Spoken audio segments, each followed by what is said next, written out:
الحمد لله سبحان اللہ سبحان اللہ الحمد لله رب العالمين سبحان اللہ والعاقبة للمتقين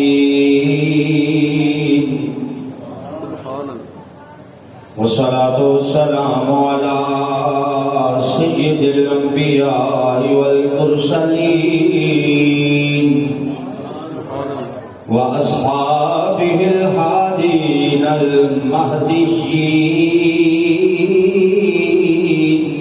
سبحان اللہ وعلى آله الطيبين الطاهرين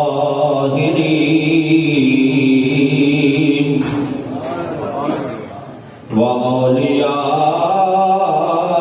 الكاملين وعلماء ملته وأهل سنته أجمعين سبحان اللہ أما بعد فأعوذ بالله من الشيطان الرجيم بسم الله الرحمن الرحيم سبحان اللہ أم حسبت أن أصحاب الكهف والرقيم كانوا من آياتنا عجبا آمنت بالله صدق الله مولانا العظيم وصدق رسوله النبي الكريم الأمين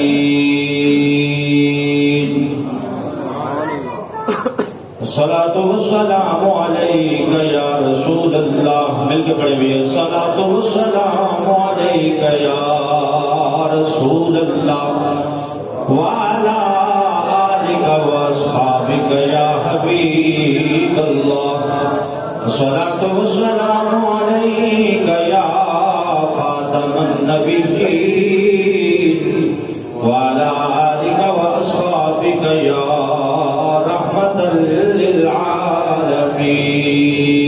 للعالمين مولاي صل وسلم دائما أبدا على حبيبك خير الخلق كلهم مولاي صل وسلم دائما أبدا على حبيبك خير الخلق كلهم يا ربي بالمصطفى بلغ مقاصدنا واغفر لنا ما مضى يا واسع الكرم مولاي صل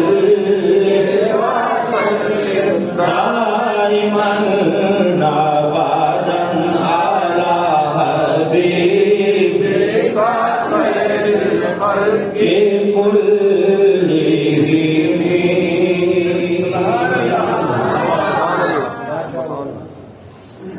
محتشم اسلامی اللہ آج کے جو فضل المبارک کے خطبہ میں اصحاب کہف کے حوالے سے ان کا واقعہ جو قرآن مجید کی سورہ کہف کے اندر موجود ہے سبحان اللہ وہ انشاءاللہ آپ احباب کے گوش گزار کروں گا۔ یہ واقعہ قرآنی واقعہ ہے 15ویں پارے کی سورہ کہف کے اندر اللہ نے اس کا تذکرہ فرمایا ہے۔ کہف کہتے ہیں غار کو، غار جو پہاڑوں کے اندر غار ہوتی ہے اسے کہا جاتا ہے عربی میں کہف۔ غار بھی ویسے عربی کا ہی لفظ ہے، لیکن آپ سمجھتے ہیں کہ جو پہاڑ کے اندر ایک کوسی بنی ہوئی ہوتی ہے اس کو غار کہا جاتا ہے۔ اصحاب کہف یعنی غار والے، غار والے اللہ کے جو ولی ہیں ان کا تذکرہ آج کیا جائے گا۔ قرآن کہتا ہے کہ ام حسبت ان اصحاب الکہف والرقیم کانوا من آیاتنا عجبا، کیا تم نے گمان کیا کہ اصحاب کہف اور رقیم کا جو قصہ ہے یہ ہماری نشانیوں میں سے عجیب نشانی ہے؟ کانوا من آیاتنا عجبا، اللہ فرماتا ہے کہ یہ بڑی عجیب نشانی ہے. یا اس کا ترجمہ یوں کیجئے یا یوں کیجئے، اللہ فرماتا ہے کہ کیا تم اس قصے کو عجیب سمجھتے ہو؟ یہ تو چھوٹا سا قصہ ہے، ہمارے تو اس سے بڑے بڑے عجیب قصے موجود ہیں. اب حسبتا، کیا تم اسے گمان کرتے ہو کہ یہ عجیب قصہ ہے؟ اللہ فرماتا ہے کہ اس سے بڑے بڑے بھی قصے موجود ہیں، اس سے بڑے بڑے کام جو عجیب کام ہیں وہ بھی تمہارے سامنے موجود ہیں. آسمان کا بغیر ستونوں کے کھڑے ہونا یہ عجیب کام ہے نا. آپ کسی چھت کو بغیر ستونوں کے کھڑا کر سکتے ہیں؟ تو یہ اللہ کی قدرت ہے کہ اللہ نے آسمان کو بغیر ستونوں کے کھڑا کیے ہوئے ہیں. تو یہ اس سے بھی بڑی نشانی ہے. سورج کا مشرق سے نکلنا، مغرب میں غروب ہونا، دن آنا رات آنا ہے، دنوں کا بدلنا، کبھی سردی آنا گرمی آنا، سورج نکلنا نہ نکلنا، رات ہو جانا اندھیرا چھا جانا، دن آ جانا روشنی چھا جانا، یہ ساری اللہ کی عجیب نشانیاں ہیں، بڑی بڑی نشانیاں ہیں. تو اللہ فرماتا ہے کہ یہ تو چھوٹی نشانی ہے، اس سے بڑی بڑی ہماری نشانیاں موجود ہیں. کہف کہتے ہیں غار کو. یہ غار کہاں ہے؟ رقیم میں. رقیم کہاں ہے؟ ملک روم میں یا بعض روایات میں اندلس میں یا کہیں اور.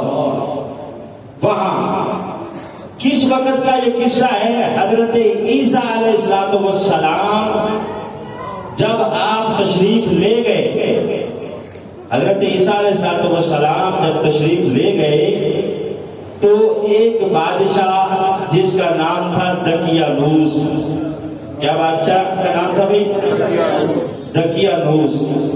آپ بھی مثال دیتے ہوئے کہا جاتا ہے کہ فلاں بندہ بڑا دقیانوس ہے، یعنی بڑے گھٹیا خیالات رکھتا ہے، پرانے خیالات رکھتا ہے. تو وہ دقیانوس جو بادشاہ تھا وہ بڑا انتہا پسند تھا. حضرت عیسیٰ علیہ السلام کے جانے کے بعد قوم بت پرستی کی طرف راغب ہو گئی. یہ دقیانوس بادشاہ وہ تھا کہ اس نے اپنے شہر کے داخلی اور خارجی دروازے کے اوپر بڑا بت نصب کر رکھا تھا. جو شہر میں داخل ہوتا اس بت کو سجدہ کر کے داخل ہوتا. اور سال میں ایک دن اس نے مقرر کیا ہوا تھا. اس دن کیا ہوتا؟ شہر میں میلہ لگتا، لوگ گھروں سے طرح طرح کی اقسام کے کھانے پکا کے لاتے، بتوں کی نظر چڑھاتے، ان کے اوپر چادریں چڑھاتے، بتوں کو سجدہ کرتے. سارا دن ہلا گلا کرنے کے بعد سال کے بعد جب یہ دن آتا تو ختم ہو جاتا. سال گزر گیا، یہ دن آیا. اس دقیانوس بادشاہ کے زمانے میں سال کے بعد جب یہ دن آیا نا، لوگ مشغول ہیں ہلا گلا کرنے میں. کوئی کسی بت کو سجدہ کر رہا ہے، کوئی کسی کو سجدہ کر رہا ہے. قرآن کہتا ہے نحن نقص علیک نبأہم بالحق انہم فتیۃ آمنوا بربہم. کہا ہم تمہیں اب جو قصہ سنا رہے ہیں نا یہ حق پر مبنی ہے. نحن نقص علیک نبأہم بالحق. اللہ نے پہلے منتبہ کر دیا کہ اس کے بارے میں شک نہ کرنا. یہ نہ سمجھنا کہ یہ مولوی صاحب کو اپنی طرف سے سنا رہے ہیں من گھڑت بات. نہیں، اللہ فرما رہا ہے یہ جو قصہ ہے نا یہ حق پر مبنی ہے، اس کے بارے میں شک نہ کیا جائے. یہ بالکل سچ پر مبنی، حقیقت پر مبنی قصہ ہے جسے اللہ نے قرآن کے 15ویں پارے کی سورہ کہف کے اندر بیان فرمایا ہے. انہم فتیۃ آمنوا بربہم. میلہ لگا ہوا ہے، لوگ سجدے کر رہے ہیں. انہی میں سے ایک نوجوان اٹھتا ہے اٹھ کے سائڈ پہ جا کے بیٹھ جاتا ہے، سائڈ پہ جا کے بیزار ہو کے بیٹھا ہے، پریشان بیٹھا ہے، وہاں اپنی سوچ میں مگن ہے، بیٹھا ہوا ہے۔ ایک دوسرا آدمی پھر مجمع میں سے نکل کے آتا ہے، آ کے اس سے پوچھتا ہے، ہاں بھائی خیر ہے، سب لوگ خوشیاں منا رہے ہیں، جشن منا رہے ہیں، میلے کا سما ہے، سال بعد یہ تہوار آیا ہے اور تو سوچ رہا ہے کچھ عجیب آدمی ہے، تو ان کے اندر جا کے گھل مل کے کیوں نہیں جشن مناتا؟ اس نے کہا یار بات راز کی ہے، بتاؤں تو کہیں راز فاش تو نہیں کرے گا؟ اس نے کہا نہیں بے فکر ہو کے بتا۔ اس نے کہا یار یہ جو بتوں کو سجدے کر رہے ہیں نا، میرا دل نہیں مانتا، میں ان ہاتھوں سے تراشے ہوئے بتوں کو نہ مشکل کشا سمجھتا ہوں، نہ حاجت روا سمجھتا ہوں، نہ انہیں خدا سمجھتا ہوں، میں صرف اسی خدا وحدہ لا شریک کے آگے سر جھکاتا ہوں، اسی کو مشکل کشا سمجھتا ہوں، اسی کو حاجت روا سمجھتا ہوں۔ یار یہ ہاتھوں سے تراشے ہوئے بت یہ کس طرح ہمارے خدا ہو سکتے ہیں؟ انہیں ہم اپنے ہاتھوں سے تراش کے لاتے ہیں، لا کے یہاں سجاتے ہیں، پھر انہیں کے آگے گردنیں جھکاتے ہیں۔ کہا یار میرا دل نہیں مانتا۔ کہا تجھے یہ بات کس نے بتائی ہے؟ کہا کسی نے نہیں بتائی، میرے دل کی آواز ہے۔ سب سے بڑا مفتی یہ ہے دل جو فتویٰ دیتا ہے۔ کہا میرے دل نے مجھے بیدار کیا ہے، اس نے کہا ہے کہ یہ سب کچھ جھوٹ پہ مبنی ہے، وہ خدا وحدہ لا شریک ہے۔ کہا اچھا بات تو سچ کر رہا ہے، سچی پوچھے تو میری بھی یہی رائے ہے جو تیری رائے ہے، میری رائے بھی یہی ہے جو تیری رائے ہے۔ کہا تجھے کس نے بتایا؟ کہا مجھے بھی میرے دل نے ہی بتایا ہے۔ حقیقت جانے تو میں بھی ان سے بیزار ہو کے مجمع سے نکل کے آیا ہوں۔ کہا اچھا پھر بیٹھ جا۔ اب یہ دونوں بیٹھ گئے، بیٹھ کے آپس میں باتیں کر رہے ہیں۔ ایک تیسرا بندہ مجمع سے نکل کے اور آ گیا، اس نے بھی آ کے ان سے یہی پوچھا کہ خیر ہے کیوں بیٹھے ہو؟ انہوں نے اپنی بات بتائی۔ اس نے کہا یار بات تو تمہاری سچی ہے، میرا بھی دل نہیں چاہتا کہ میں بتوں کو سجدہ کروں، میں بھی ان سے بیزار ہو کے آیا ہوں۔ کتنے بندے ہو گئے بھائی؟ 3 ہو گئے، تینوں بیٹھے ہیں، چوتھا ایک اور نکل کے آ گیا۔ اصحاب کہف کتنے ہیں؟ کتنے اصحاب کہف ہیں؟ 7 ہیں اور 8واں ان کا کتا ہے۔ تعداد کے اندر اختلاف ہے۔ سَيَقُولُونَ ثَلَاثَةٌ رَابِعُهُمْ كَلْبُهُمْ، بعض نے کہا کہ 3 ہے اور چوتھا ان کا کتا ہے۔ وَيَقُولُونَ خَمْسَةٌ سَادِسُهُمْ كَلْبُهُمْ، بعض نے کہا کہ 5 ہے اور چھٹا ان کا کتا ہے۔ وَيَقُولُونَ سَبْعَةٌ ثَامِنُهُمْ كَلْبُهُمْ، یہ قرآن کی آیات پڑھ رہا ہوں۔ بعض نے کہا کہ وہ 7 ہے اور 8واں ان کا کتا ہے۔ تو متفق علیہ جو بات ہے وہ کیا ہے کہ 7 ہے اور 8واں ان کا کتا ہے۔ کتنے بیٹھ گئے؟ آگے 4 آ گئے مجمع سے نکل کے۔ رائے سب کی ایک ہے کہ خدا وحدہ لا شریک ہے، بتوں کو سجدہ نہیں کریں گے، انہیں حاجت روا مشکل کشا نہیں سمجھتے، ہم اسی خدا کو وحدہ لا شریک سمجھتے ہیں، اسی کو عبادت کے لائق سمجھتے ہیں، اسی کو ہم سر جھکاتے ہیں، اسی کی عبادت کرتے ہیں۔ 4 بیٹھے ہیں، 5واں اور نکل کے آ گیا۔ کہاں وہ دلی ہو، کیوں بیٹھے ہو؟ خیر ہے جشن منا رہے ہیں لوگ، سال بعد تہوار آیا ہے، تم یہاں بیٹھے اپنے ہی کام میں مگن ہو۔ بات بتائی کہ یہ بات ہے۔ کہا اچھا بات تو تمہاری ساتھ ہے، میری بھی یہی رائے ہے، میں بھی تمہارے ساتھ کا ہی ہوں۔ 5 ہو گئے، چھٹا اور نکل کے آ گیا۔ اب یہ 6 نوجوان تھے۔ کون تھے بھائی؟ نوجوان تھے۔ قرآن نے بتایا، باقاعدہ ان کا ذکر کیا کہ یہ نوجوان تھے اور تھے بھی کوئی معمولی نہیں، اپنے وقت کے بڑے بڑے امیر آدمیوں کے بیٹے تھے، رئیس زادے تھے، اچھے خاندان کے لوگ تھے۔ یہ 6 کے 6 نکلے نکل کے انہوں نے متفقہ فیصلہ کر لیا کہ کچھ بھی ہو جائے سجدہ ہوگا تو صرف اور صرف خدا وحدہ لا شریک کو ہوگا. اب یہ الگ تھلگ اپنے ہی جو ہے اس میں سوچ کے اندر مگن ہے.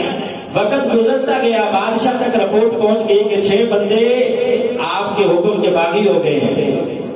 وہ نہیں بتوں کی عبادت کرتے. جب قرآن مجید قرآن رشید کا قصہ آپ کو سنا رہا ہوں، کوئی کہانی نہیں سنا رہا. قرآن کے اندر اللہ نے سورہ کہف کے اندر اس کا تذکرہ کیا. تو بادشاہ تک بات پہنچی کہ جناب بات یہ ہے کہ وہ 6 بندے جو ہے نا وہ تو آپ کی بات نہیں مانتے. وہ تو کہتے ہیں کہ الہ وہ خدا وحدہ لا شریک ہے، بتوں کو ہم سجدہ نہیں کریں گے. کہا اچھا پکڑ کے لے آؤ ان 6 کے 6 لوگوں کو. پکڑ کے لایا گیا، بادشاہ نے اپنے سامنے بٹھایا، بٹھا کے پوچھا کہ بتاؤ کیا کہتے ہو، تمہارا رب کون ہے؟ انہوں نے کہا ربنا رب السماوات والارض، ہمارا رب وہی ہے جو زمین کا بھی رب ہے آسمان کا بھی رب ہے. ربنا رب السماوات والارض، ہمارا رب وہ ہے جو زمین کا بھی رب ہے آسمان کا بھی رب ہے، ہم تو اس کی عبادت کرتے. کہا اچھا سوچ لو. کہا سوچ لیا. کہا یہ جو ساری قوم ہے پھر یہ بے وقوف ہے، یہ بے وقوف ہے. کہا یہ ساری قوم تو انتی تقلید کر رہی ہے، ان کے پاس دلیل کیا ہے؟ سلطان بین کے الفاظ قرآن کے اندر ان کے پاس واضح دلیل کیا ہے کہ یہ بتوں کی پوجا کرے؟ ان کے پاس کوئی دلیل ہے تو لائے. کہا ہم ان کی طرح اندھے اور بہرے بن کے ہاتھوں سے تراشے ہوئے بتوں کو نہیں پوجیں گے.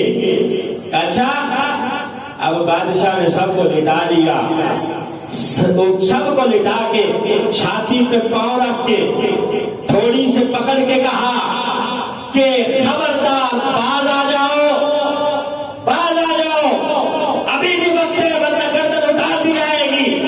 کہا بادشاہ سلامت، گردن کٹتی ہے تو کٹ جائے، ہمیں اس کی پرواہ نہیں ہے، ہم اپنا دین بچائیں گے، ایمان بچائیں گے. اب بادشاہ سمجھانے لگا کہ باز آ جاؤ، دیکھو تم نوجوان ہو، اچھے خاندان کے لوگ ہو، بات مان جاؤ اپنے بڑوں کی. تمہارے بڑے بھی بتوں کی پوجا کر رہے ہیں، تم بھی کرو. کہا نہیں ہم نہیں کریں گے. کہا پھر تمہارے پاس 3 دن کا وقت ہے، 3 دن کا. 3 دن کی مہلت دے رہا ہوں، سوچ لو ورنہ گردن اتار دی جائے گی. اب ان 6 کے 6 اصحاب کہف کو بادشاہ نے قید کر دیا اور 3 دن کی مہلت دے دی. اب دن گزر رہے ہیں، یہ 6 کے 6 اندر بیٹھ کے میٹنگ کر رہے ہیں کہ یار کیا کیا جائے. اگر اس کے ہاتھوں مارے گئے تو ہماری جان ضائع ہو جائے گی. یہ بھی اللہ کی نعمت کی ناشکری ہے، اللہ نے ہمیں عطا کی ہے اور ہم اس کے ہاتھوں سے کیوں اپنی جان گنوائیں. اور اگر ہم یہاں ٹھہرے رہے تو اس نے ہماری گردن کاٹ دینی ہے. تو لہذا یوں کیا جائے کہ کیوں نہ اس کا علاقہ چھوڑ کے کسی اور علاقے کی طرف ہم چلے جائیں. اب ان 6 کے 6 اصحاب کہف نے فیصلہ کیا کہ اس بادشاہ دقیانوس کا علاقہ چھوڑ کے ہم یہاں سے نکلتے ہیں، کہیں جا کے پناہ لیتے ہیں. خیر کر کرا کے یہ اس قید سے نکلے. رات کی تاریکی میں انہوں نے چلنا شروع کیا. چلتے چلتے چلتے چلتے صبح ہو گئی. صبح دیکھا کہ ایک چرواہا بکریاں چرا رہا ہے. کیا کر رہا ہے بھائی؟ اصحاب کہف سورہ کہف پارہ نمبر 15 اس کی تفسیر کے اندر لکھا ہے کہ یہ چرواہا بکریاں چرا رہا ہے. صبح ہوئی تو یہ 6 کے 6 اصحاب کہف اس چرواہے سے پوچھنے لگے کہ اللہ کے بندے یہاں کوئی چھپنے کے لیے غار ہے، کوئی پہاڑ ہے جس کی غار ہو جس میں ہم پناہ لیں؟ وہ چرواہا پوچھنے لگا کہ پناہ کیوں لینا چاہتے ہو، کیوں لینا چاہتے ہو؟ انہوں نے کہ اس طرح ہم بھاگ کے آئے ہیں، ہم خدا وحدہ لا شریک کے ماننے والے ہیں، ہم بتوں کی پوجا نہیں کریں گے، اور بادشاہ کا قانون ہے جو بتوں کی پوجا نہیں کرتا وہ اس کی گردن اتار دیتا ہے، لہٰذا ہم بھاگ آئے ہیں اور پناہ لینا چاہتے ہیں۔ اچھا بات تو یار تمہاری ٹھیک ہے، ایسے کرو وہ سامنے غار ہے پہاڑ کے اندر، لیکن اکیلے نہ جاؤ، ساتواں مجھے بھی ساتھ لیتے جاؤ۔ نعرہ تکبیر، نعرہ رسالت، نعرہ رسالت، نعرہ تحقیق۔ کہا تجھے کیوں لے جائیں؟ کہا یار نظریہ تو میرا بھی یہی تمہارے والا ہے، میں بھی بتوں کی پوجا نہیں کرتا، بادشاہ تو مجھے بھی مار دے گا، لہذا مجھے بھی ساتھ لیتے چلو، میں بھی تمہارے ساتھ ہو جاتا ہوں، مجھے بھی اپنے ساتھ لے لو اور ہم مل کے جا کے اس غار کے اندر پناہ لیتے ہیں۔ اب یہ ساتھ کے ساتھ چل پڑے اور اس چرواہے کی بکریوں کی راکھی کرنے والا جو کتا تھا نا وہ بھی پیچھے پیچھے دم ہلاتا ہوا چل پڑا، دم ہلاتا ہوا پیچھے ہی چل پڑا۔ اب ان ولیوں نے پیچھے مڑ کے دیکھا تو کتا بھی ساتھ ہے، اس کو بھگانے کی کوشش کی، 2-3 مرتبہ اس کو دھتکارا کہ بھائی چل تو، اب وہ جب دیکھے مڑ کے پیچھے ہی۔ اب کتے نے اللہ سے استدعا کی کہ یا اللہ زبان دے میں ان کو سمجھا سکوں کہ کیوں میں آ رہا ہوں تمہارے ساتھ۔ اللہ کے ولیوں نے پوچھا کہ بھائی کیوں آ رہا ہے؟ کہا مجھے بھی ساتھ لے جاؤ، میں بھی تمہارے ساتھ ہی جانا چاہتا ہوں۔ کہا یار تیرا کام بھونکنا ہے، تو بھونکے گا تو ہمیں بھی مروائے گا، ہم وہاں غار میں چھپے ہوں گے، تو اپنی نسل کا کوئی کتا دیکھے گا تو دیکھ کے بھونکنا شروع کر دے گا، کوئی اور دیکھے گا تو بھونکنا شروع کر دے گا، تو بھونکے گا تو ہمیں مروائے گا۔ اس نے کہا یار بات سنو، میں ذات کا کتا ضرور ہوں لیکن میں ولیوں پہ بھونکتا نہیں ہوں، میں کتا ضرور ہوں ذات کا لیکن میں ولیوں پہ نہیں بھونکتا، اللہ کے ولیوں پہ میں نہیں بھونکتا۔ میاں صاحب فرماتے ہیں کہ نہ میں بھونکا، نہ میں ٹونکا، نہ میں شور مچاواں، نیکاں دے سنگ رل کے کیوں نہ میں بھی بخشیا جاواں۔ کہا میں ذات کا کتا ضرور ہوں لیکن میں نہیں بھونکوں گا، مجھے اپنے ساتھ رکھ لو۔ کہا پکا وعدہ؟ کہا پکا وعدہ۔ اب وہ کتا بھی جانتا ہے کہ ولیوں کو بھونکنا اچھی بات نہیں ہے، ولیوں کو نہیں بھونکنا چاہیے، تو اب پیچھے تم ہلاتا ہوا چل پڑا۔ اس غار میں پہنچتے ہیں، یہ 7 اور 8واں ان کا کتا ہے، وَيَقُولُونَ سَبْعَةٌ ثَامِنُهُمْ كَلْبُهُمْ، 8 تھے اور 7 تھے اور 8واں ان کا کتا تھا۔ غار کے اندر جا کے ایک روایت کے اندر آتا ہے جب پہنچتے ہیں تو وہاں تازہ پھل اور کھانا موجود ہے، تازہ پھل اور کھانا جیسے ہی کھایا نا ان کو نیند آ گئی، نیند آ گئی، آرام کے ساتھ اب اس غار کے اندر سو گئے۔ وَقَلْبُهُمْ بَاسِطٌ ذِرَاعِهِ بِالْوَسِيدِ، کتے نے کیا کیا کہ اسی غار کے دہانے پر کلائیاں بچھا کے وہ بھی اسی طرح لیٹ گیا جس طرح اللہ والے لیٹے ہوئے ہیں، گویا وہ ان کا پہرا دے رہا ہے، اللہ کے ولیوں کا پہرا دے رہا ہے۔ اب بادشاہ سلامت کا خبر پہنچی کہ وہ قیدی بھاگ گئے ہیں، اس نے دوڑائے پیچھے اپنے سپاہی کے، دیکھو کدھر گئے ہیں، کرتے کراتے پتا چلا کہ وہ تو غار کے اندر آرام سے سوئے ہوئے ہیں۔ بادشاہ نے کہا اچھا غار میں سوئے ہوئے ہیں، سپاہیوں سے کہا کہ مزدور لے جاؤ، لے جا کے اس غار کے منہ کے آگے دیوار کر دو۔ یہ کیا سمجھتے ہیں کہ بچ کے چلے جائیں گے؟ دیوار کر دو اس کے منہ کے آگے، نہ ان کو سانس آئے گی نہ آکسیجن اندر جائے گی، وہیں ان کا دم گھٹے گا اور وہ غار ان کی قبر بن جائے گی۔ لیکن اس بادشاہ نے اپنے طرف پلاننگ کیا کی کہ یوں غار بند کر دی جائے، لیکن مارنے والے سے بچانے والا بڑا ہوتا ہے۔ اب دکیانوس بادشاہ نے یوں پلاننگ کر کے دیوار آگے بنوا کے اپنے تئیں انہیں اس غار کے اندر بند کر دیا۔ اسی علاقے کا ایک حکمران تھا، اس نے کیا کیا، اس نے ان کے ناموں کی تختی لکھ کے اس دیوار کے اوپر لگا دیا۔ جتنے بھی وہ 7 لوگ تھے ان کا باقاعدہ حسب نسب لکھ کے، ان کے نام لکھ کے اور ان کا مذہب لکھ کے اس دیوار کے اندر لگا دیا، اور ایک تختی اس نے اپنے پاس محفوظ کر لی، خزانے میں محفوظ کر لی۔ اب وقت گزرتا گیا،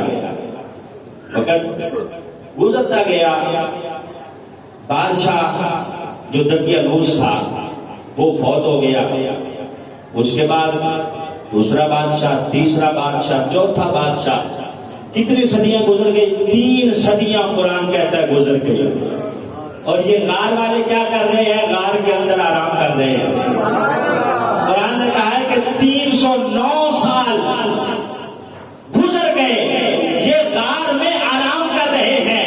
دقیانوس بادشاہ پتہ نہیں کب کا چلا گیا، اب جو بادشاہ آیا ہے، نیا بادشاہ، اس کا نام بیدیروس ہے، بیدیروس نام کا بادشاہ آیا، لیکن یہ بادشاہ بڑا نیک ہے، یہ بادشاہ بڑا نیک۔ آپ نے بھی دیکھا ہوگا کبھی بادشاہ کوئی ہوتا ہے، کبھی کوئی ہوتا ہے، سدا بادشاہی اسی رب کی ہے۔ بادشاہ بدلتے رہتے ہیں، کسی کے اپنے خیالات، کسی کے اپنے خیالات۔ اگر کوئی چاہے نا، اگر کوئی سوچے کہ شاید میری بادشاہ ہمیشہ رہے گی، نہیں، 5 سال یوں آنکھیں بند کرتے ہیں تو گزر جاتے ہیں۔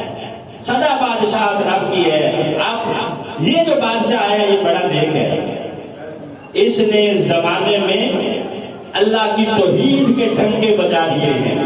حضرت عیسیٰ علیہ السلام کی دوبارہ جو شریعت تھی اس کو زندہ کر دیا ہے۔ ادھر یہ غار کے اندر آرام کر رہے ہیں، ایک چرواہا بکریاں چلاتے چلاتے وہاں سے گزرا، اس نے کہا یار یہ کیا پرانی سی دیوار ہے، صدیاں گزر گئی، یہ دیوار میں یہاں دیکھ رہا ہوں، اس کو توڑ کے ذرا دیکھوں اندر کیا ہے۔ اس نے یہ ارادہ کیا، ادھر بادشاہ نے دعا مانگی کہ یا اللہ میری قوم میں کچھ لوگ ایسے پیدا ہو گئے ہیں جو اس بات پہ یقین نہیں رکھتے کہ تو مرنے کے بعد زندہ کرے گا، یقین نہیں رکھتے کہ مرنے کے بعد تو زندہ کرے گا۔ وہ کہتے ہیں کہ کس طرح دوبارہ زندگی ملے گی، مر گئے تو ختم، یا اللہ کوئی نشانی دکھا، ان کو پتا چل جائے کہ کس طرح تو مرنے کے بعد زندہ کرے گا۔ یہ نیک بادشاہ ادھر دعا مانگ رہا ہے کہ یا اللہ کوئی ایسی نشانی دکھا، میری قوم کے یہ لوگ جنہوں نے یہ خیال بنا لیا ہے کہ تو کس طرح زندہ کرے گا، وہ نشانی دیکھ کے ان کو یقین آ جائے۔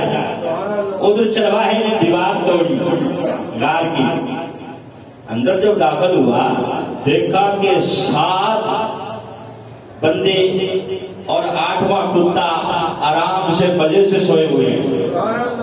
اب یہ ڈر کے وہاں سے بھاگ گیا، دیوار چونکہ ٹوٹ گئی تھی، سورج طلوع ہوا، سورج کی کرنیں جب اس غار کے اندر پڑی، روشنی پھیل گئی، شعاعیں جب ان کے چہروں پہ پڑی تو وہ دامن جھاڑتے ہوئے، چہرہ ملتے ہوئے اٹھ کے بیٹھ گئے۔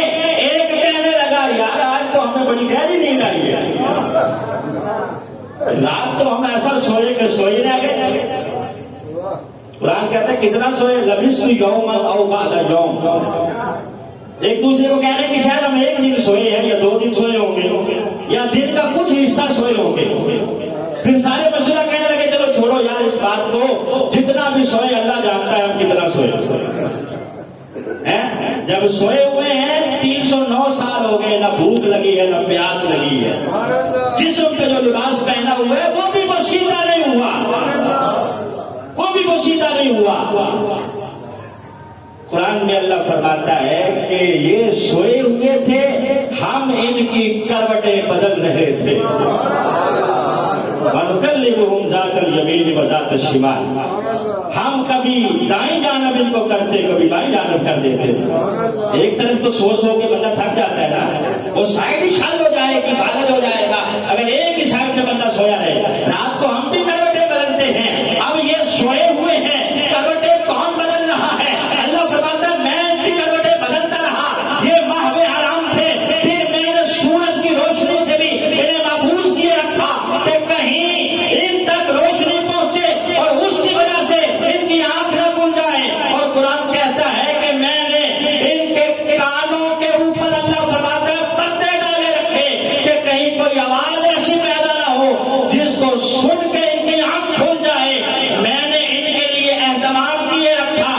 309 سال سوتے رہے، جب اٹھے ہیں تو ایک دوسرے کو کہہ رہے ہیں کہ شاید ہم ایک رات سوئے ہیں یا ایک دن سوئے ہیں۔ وَضَرَبْنَا عَلَىٰ آذَانِهِمْ فِي الْكَهْفِ سِنِينَ عَدَدًا۔ اللہ کا قرآن کہتا ہے، اللہ فرماتا ہے کہ ہم نے کانوں پہ پردے ڈالے رکھے، کتنے سال؟ سنین عددا، کئی سال۔ پھر آگے خود ہی قرآن نے وضاحت کی کہ وہ کئی سال 309 سال تھے۔ اب یہ اٹھے ہیں، بیدار ہوئے ہیں، جب سوئے ہوئے ہیں 309 سال گزر گئے، نہ بھوک ہے نہ پیاس ہے۔ جیسے ہی اٹھے ہیں، ان میں سے ایک کہنے لگا جو بڑا تھا، جس کا نام تھا یملیحہ یا یملیحہ، اس بڑے کو ایک کہنے لگا کہ یار بھوک بڑی لگی ہے، ذرا جا نا باہر سے روٹیاں لے، کھانے کا اہتمام کر، کوئی کھا پی لے۔ اب یملیحہ نے جو ہے نا وہ اپنا وہ کپڑا جھاڑ کے سر پہ باندھا کر ٹھیک ہے میں جاتا ہوں ذرا لینے کے لیے، لیکن انہوں نے تاکید بھی کی، ساتھ تاکید کیا کی وہ بھی قرآن نے بیان کی ہے کہ دیکھنا کھانا پاکیزہ لے کے آنا۔ یہ اللہ کے ولی تھے کہ دیکھنا کوئی پاکیزہ کھانا دیکھ کے لانا، اور خیال کے ساتھ جانا کہیں دقیانوس بادشاہ کے سپاہی تجھے پکڑ نہ لینا۔ ان کے ذہن میں تو یہی تھا نا کہ اب رات سوئے تھے، اب صبح اٹھ گئے۔ اب یہ یملیحہ جو تھا یہ وہاں سے نکلتا ہے کپڑے جھاڑتا ہوا، ڈھونڈتے ڈھونڈتے ایک نان بائی کے پاس پہنچتا ہے، روٹیاں پکوا کے جب لانے لگا اس نے کہا پیسے، اس نے جیب میں سے نکال کے جب 2 سکے اس کو دیے، وہ سکے تو صدیوں پرانے، کب کے؟ دقیانوس بادشاہ کے زمانے کے، 309 سال پرانے۔ اس نے پکڑ لیا، کہا او نوجوان دھوکہ کرتے ہو، یہ کھوٹے سکے ہمیں دے رہے ہو۔ کہا جناب یہ کھوٹے کہاں ہیں، یہ تو چلتے ہیں۔ کہا یہ تو کئی صدیوں پرانے، پتہ نہیں کب کے بند ہو گئے ہیں جو تم ہمیں دے رہے ہو۔ کہا نہیں یار تجھے کس نے کہا صدیوں پرانے، ابھی ہم تو رات سوئے تھے، صبح اٹھے ہیں تو میں کچھ تیرے پاس آ گیا کھانا لینے کے لیے، تو کہہ رہا صدیوں پرانے ہیں۔ اب بات بڑھتے بڑھتے لوگ اکٹھے ہو گئے، اس علاقے کا جو حکمران تھا اس تک بات پہنچی، اس کو پکڑ کے وہاں لے جایا گیا۔ اس نے بڑے آرام کے ساتھ اس سے پوچھا جناب بتاؤ کیا بات ہے؟ اس نے تفصیل کے ساتھ بات بتائی۔ اس نے کہا چلو ہمیں اس غار کے کنارے پر لے جاؤ۔ اب یہ ساتواں تو ان کے قابو آ گیا، 6 لوگ اندر ہیں۔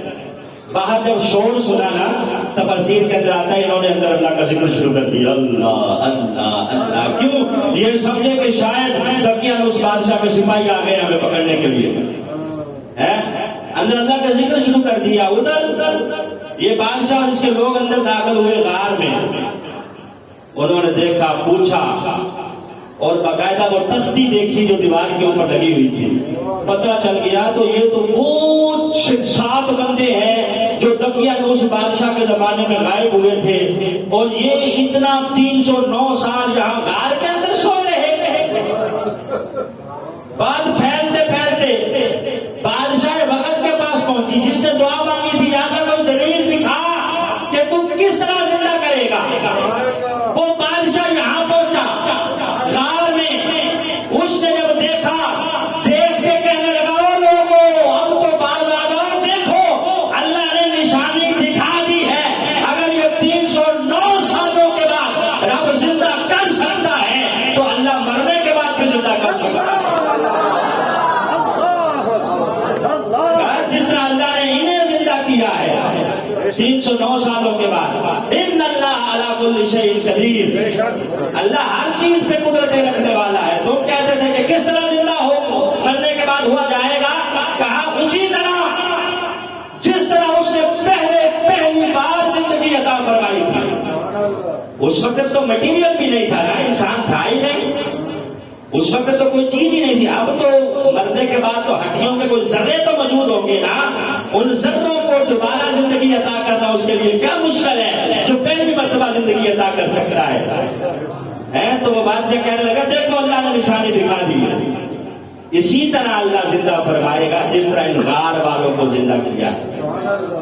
جب بات مکمل ہو گئی تو غار والے کہنے لگے یار اگر تمہاری بات ختم ہو گئی ہے تو جاؤ، ہمیں نیند آ رہی ہے، ہم پھر سونا چاہتے ہیں۔ اللہ نے نشانی دکھانی تھی، دکھائی۔ بادشاہ لوگوں کو کہنے لگا کہ چلو اپنے اپنے گھروں کو، اور قرآن کہتا ہے کہ بادشاہ نے کہا کہ ہم اس غار کے ساتھ مسجد بنائیں گے، لَنَتَّخِذَنَّ عَلَيْهِ مَسْجِدًا، ہم یہاں کیا بنائیں گے؟ مسجد بنائیں گے، اور سال کے بعد آیا کریں گے، اس مسجد میں آ کے اللہ کا ذکر کیا کریں گے۔ اب اپنے اپنے گھروں کو جاؤ، اور وہ غار والے اصحاب کہف دوبارہ غار کے اندر محو حرام ہو گئے، اللہ نے دوبارہ ان کے اوپر نیند کا غلبہ کیا، جو آج بھی غار کے اندر آرام کر رہے ہیں۔ محو حرام ہے۔ حضرت امام مہدی کا زمانہ آئے گا، امام مہدی اس غار کے اندر جا کے انہیں دوبارہ بیدار کریں گے، وہ دوبارہ بیدار ہوں گے غار والے، پھر زندہ ہونے کے بعد، جاگنے کے بعد اللہ وعدے کے مطابق انہیں موت کا ذائقہ چکھائے گا۔ کل نفس ذائقۃ الموت کے تحت موت کا ذائقہ چکھیں گے، فوت ہو جائیں گے، دوبارہ زندہ ہوں گے تو اللہ قائم قیامت قائم فرمائے گا۔ یہ اصحاب کہف ہیں جن کا ذکر اللہ نے قرآن میں فرمایا ہے۔ دعا ہے اللہ اس واقعے سے نصیحت پکڑنے کی توفیق عطا فرمائے۔ وآخر دعوانا الحمدللہ۔